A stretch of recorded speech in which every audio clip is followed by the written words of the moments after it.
iterative design can be a very important feature in Space Engineers. You start with a single design and then you modify it to fit a different role, or you find some upgrades, some small upgrades you can do here and there. And none of my ships exemplifies this better than the Dagger class of Interceptor. Now this is a ship I designed who knows how long ago, and I have made several videos on it, but I always seem to find ways of improving it. So this one, as you can see here, is mismatched in color compared to the other ones that you see further behind, and that's because this one was made before they did a major change to the visuals, which also changed how armor colors looked. So I had to later color correct all my ships, but I didn't bother doing it with some of the old, more outdated designs, which is why this one looks like it does. Now this ship was influential in many ways of my design. It's where I started doing this inlaid ribbing in a darker color. It's also where I started using my color scheme, which I've used for literally every other ship since. And yeah, the idea of this ship was fast, lightly armored, compact, and as many guns as I can fit onto it. Now this here is the Mark 1A, which sports a single rocket launcher at the front. It has a connector, 4 Gatling guns, is powered by reactors, and has poor brakes and acceleration from 0 to 100 in about 9 seconds, which is slow, which I figured out.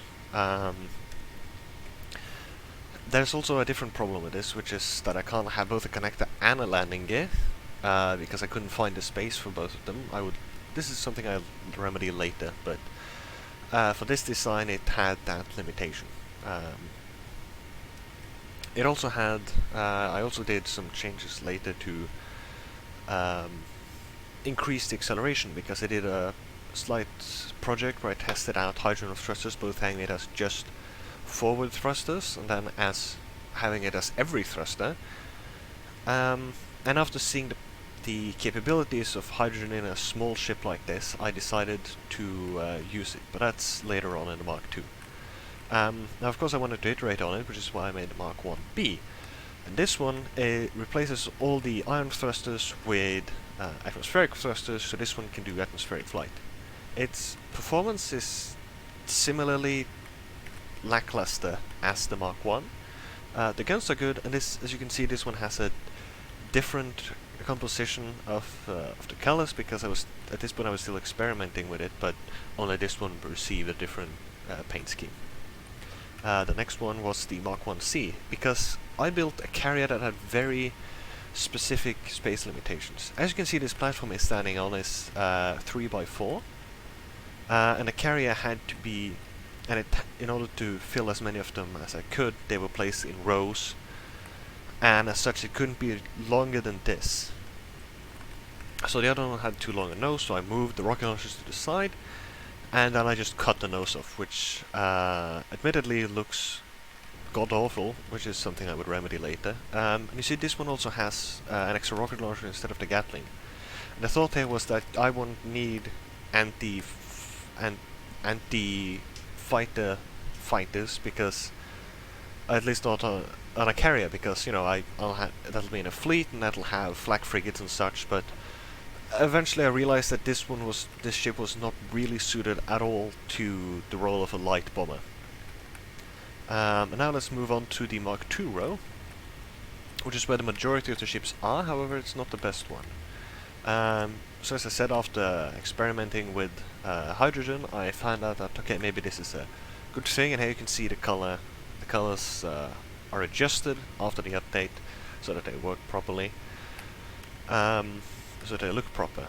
And what I did here was I managed to still use reactors, but it has less reactors, and I just about managed to squeeze in a O2 H2 generator in there to power the thrusters.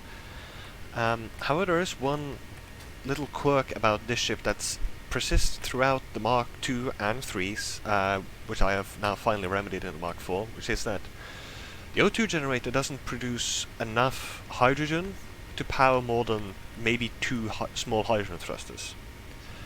But in creative, that doesn't seem to be an issue. it outputs as much as you need. While in survival, it doesn't do that. Or it might be that the output isn't limited, but it's the production of the ice of the hydrogen that is limited, and as such, it can only power 2 at a time. So that's a weird quirk of Space NNS that I didn't realize because I mostly play in creative. So this one doesn't actually have as good acceleration as it should. But in creative, it has an acceleration of 0 to 100 of 3 seconds, which is 3 times the rate of the Mark 1. I see there's no other changes there, it's just I tore out the guts, managed to squeeze in an H2O2 generator, and then I call it a done day. But of course I again thought, oh, you know, I need some more variants of this, like another atmospheric thing. But upon doing some testing, the hydrogen works pretty well on planets, so I thought, I'll test out the wing mod, which I don't have on this world, which is why the wings are missing, but they're supposed to be attached to this side here. So it would have wings there, and then it has these actual rolling landing legs, and this front one is frictionless, so it can slide around without any issues. It just acts as support. So it doesn't have the rocket launcher, and the thought here was that, oh, I can just land it. It ended up being pretty good until you wanted to land it. Or take off for that matter. Actually, it was very unstable and prone to exploding, as Clang would have it. This one you can also see isn't color corrected, because the partway through the building the Mark II series, they rolled out the update, and I didn't bother fixing this one because I found it kind of useless anyways. Now then, the new Mark C, I just took what worked last time. I didn't bother with the rocket launcher at the side, but it does have 2 of them. Instead of having the one like on the front of the cockpit, it's on the side. And I also fixed the nose. This is the duck nose, as I call it. It looks a lot better than everything else. Otherwise it's the exact same as the other 2, with the exception of, if you look at the underside, instead of, this is where the connector would normally be. I can show that actually. So on a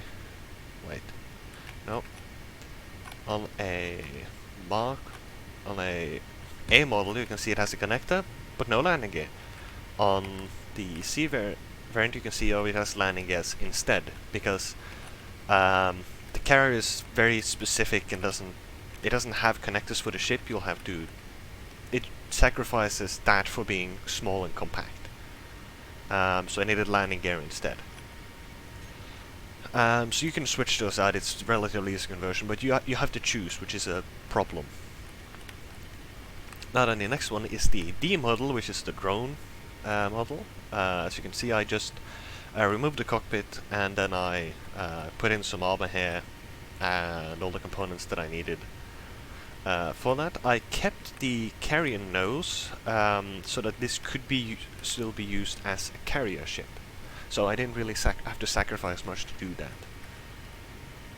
And then we have the Mark IIe, which is a civilian variant, originally called the F. The E changed into something else, so I renamed this one to the E. You'll see that later. So this one has a spotlight at the front, a slightly different front design, because I wanted to try it out, and it makes more sense for a civilian unarmed ship that instead just has a couple ion thrusters. So this is like a sport ship, right? So you have these ion thrusters for normal travel, and then you switch over to the hydrogen when you want to do speedy sport maneuvers. But otherwise it's the exact same as the other Mark IIs. And now we have the Dagger S, which is, when building the E, I had a weird idea that I just thought, okay, that doesn't have any it isn't applicable to anything. It just kind of looks weird, but also a bit cool. So I just wanted to make like a weird variant that maybe was like some specific export because of regulations or whatever. It couldn't have this and that. So it's just a slightly weirder design that I just keep around because I like it. And lastly is the F-99 Dagger, which is imagined as captured by a separate faction I was planning to make, which was actually included in the trials when I did the hydrogen trials. When I figured out that I needed to upgrade the Mark II with hydrogen thrusters, The ship that I decided to base it on was owned by these guys, which was like some pirate-y faction. So yeah, it's a repainted Mark IIA. And that's basically it. But it's captured by someone else, and I kind of like the paint scheme. And now we can finally move on to the Mark IIIs, and here's where it gets interesting. So I was mentioning that there was a different Mark IIe, which was this ship, which I renamed it to the Mark III because I realized that it did the same job as the Mark IIA. It just did it better, which, you know, that's not a retrofit, that's just an upgrade. So, and it's the Mark III. So I figured out that I could place more guns on the front because the cockpit is of course hooked into the conveyor system, and it has a port on the front, which means you can fit more Gatlings on the front. I could fit 4 of them. I finally fit a camera to it, which was a big step forwards. And I kept the idea that I got from the very early C model, where I moved the rocket launchers to the side, and I kept that as standard. So this one, the Mark III has about, actually exactly twice the amount of Gatlings and twice the amount of rocket launchers as the Mark II. So that was the big leap forward with the Mark III. Everything else is the same, it's just more weapons. Now I actually made a Mark IIIB a B model that I'm more happy with. So this one is of course atmospheric again. It has the same layout of guns, except here it has wings, because I felt like that would look more proper on this ship. So I gave it some wings. It can still fit within this guidance box. And then I, instead of having them the side Gatlings stacked vertically, I stacked them underneath the wing. It's not a big change, but you know, it's a small change that makes it look a bit more convincing, and it's filled to the brim with thrusters in every direction except forwards, because actually flying a ship without forwards thrusters in the atmosphere works pretty well. No, that one's thrusters either, because you don't need those on a planet. And then we have the 3D, which I didn't make a C variant, because with the Gatlings to fit the requirements, it would have to end there. That's as far out as it could go. Like, I had to chop off this, but you see the Gatlings are too long. I need to cut them down at least 2 blocks, because they stick more out than they look. So I had to certainly shorten it, and I didn't think I would be able to, so I couldn't have a carrier variant of it. So this also means that they're exclusively equipped with connectors. So the 3D is basically the same thing, even though this one I did actually manage to shorten because it didn't have the cockpit in it, so I managed to shorten it with 2 blocks. So this one is usable in that form. But of course, all of the Mark IIIs and the Mark II also had that hydrogen problem, which is part of what I fixed with the Mark IV. With the new update with the new small hydrogen tanks, I was finally and that happened right around the same time that I realized this was the problem. So finally now I was able to fix that issue, and that brings us to the Mark IV, which has 2 main advantages. Well, no, 3 main advantages over every other model, but specifically over the Mark III.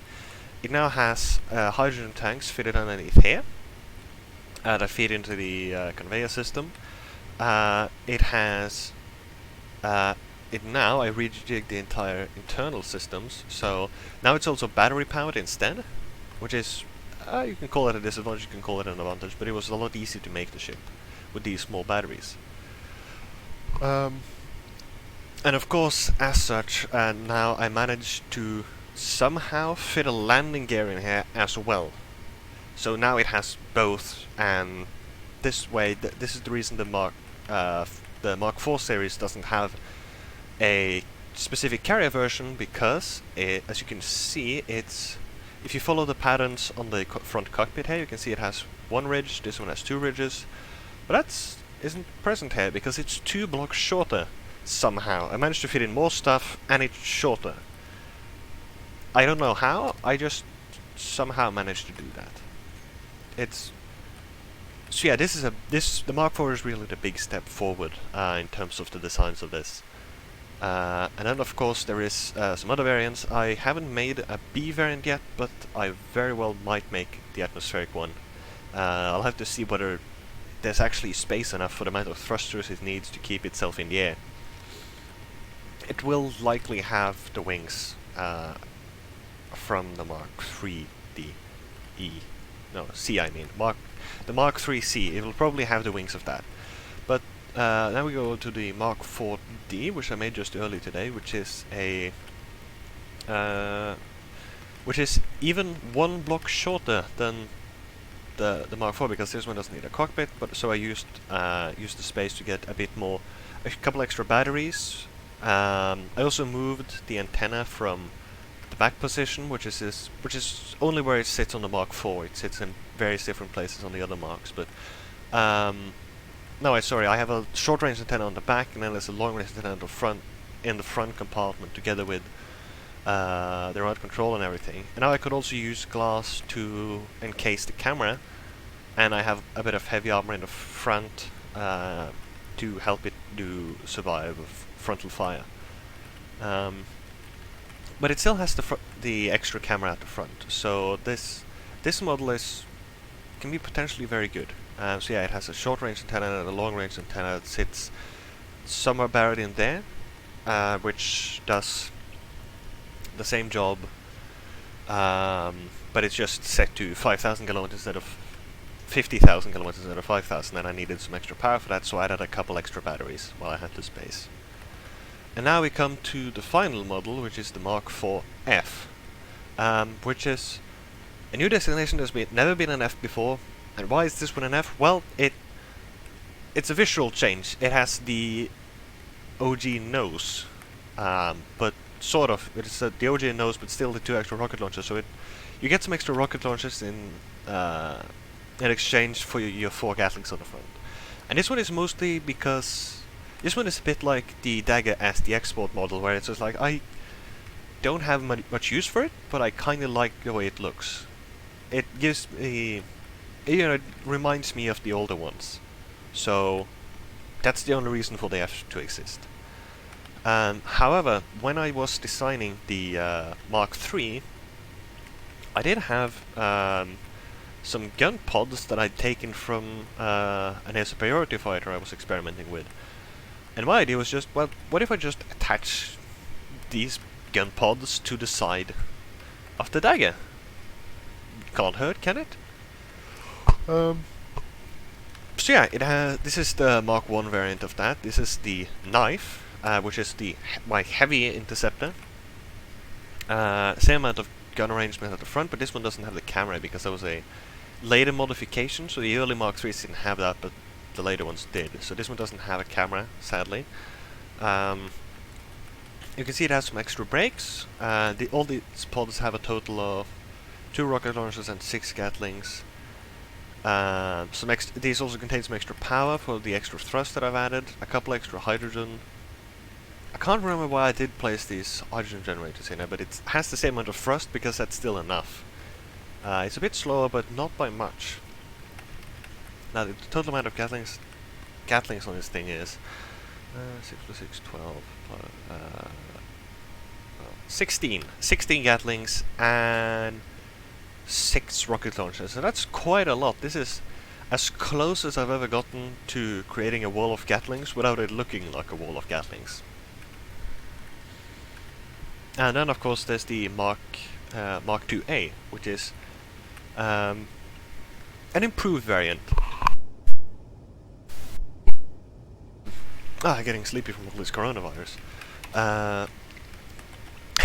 So this one now has the camera. And it has this one was more an experimental version because, as you can see, the connector underneath here is still recessed, which means you can't actually access anything. But this thing has landed, and it doesn't have landing gears, which is, well, I have the space for it now, so why not? Mark II has that. It has landing gears. The connector is extended out a bit. It allowed me to use some more space in there. Same amount of guns, same basic layout, except now it has some ion thrusters on there instead, so it isn't reliant On the hydrogen, that's more just a booster. And of course it's the entirety of the brakes, because every other space that I could potentially fit thrusters is already used. Is already used for guns. So that's the... Yeah, and I upgraded it visually a bit by giving it a sort of wing shape, which was changed slightly when you get to the knife Mark IIB, which is basically the same, but the wings have a slightly different design to give it more of an aerodynamic shape. And it also has plenty of atmospheric thrusters, because that's what this thing's supposed to do. It works surprisingly well. This is perhaps one of the more radical design variants, because this one has a large battery, because this one was designed before we got the small ones, and this is... ever since the Mark 1 I've tried the Mark 1 Dagger. I've tried to fit a battery in it, but it never quite worked out. So like that was the first option instead of hydrogen, was a large thruster and a big battery, but that didn't really pan out. So I could probably do it if I tried to again, but you know, this is a big design leap. So this one, I actually tested this one. This one works really well in atmosphere. And then of course we get to the Mark 3A, which is as far as the Dagger/knife has gotten in development. This is the furthest project, except no, it isn't. The Mark 4 is, because this one is it's based on an earlier Mark 4, which means it has the antenna here and it doesn't have the hydrogen tanks yet. But I'm gonna modify that soon. The gun pods are one block narrower, because I found out that it didn't really need to be as wide as it was, because I just moved some of the rocket... It has one less rocket launcher, but that isn't such a big problem. Those were moved to here instead.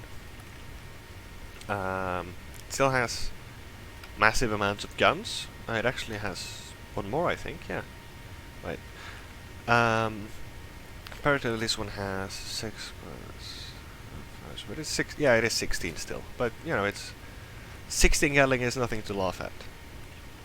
And that just about concludes my longest running series of ships. I have a ridiculous amount of variants of these, and there are some that I don't have listed because they're like earlier versions which didn't work quite right, like the Mark III without hydrogen tanks, those kinds of things. But I hope you enjoyed this video and this overview of my Interceptor. Thank you very much for watching.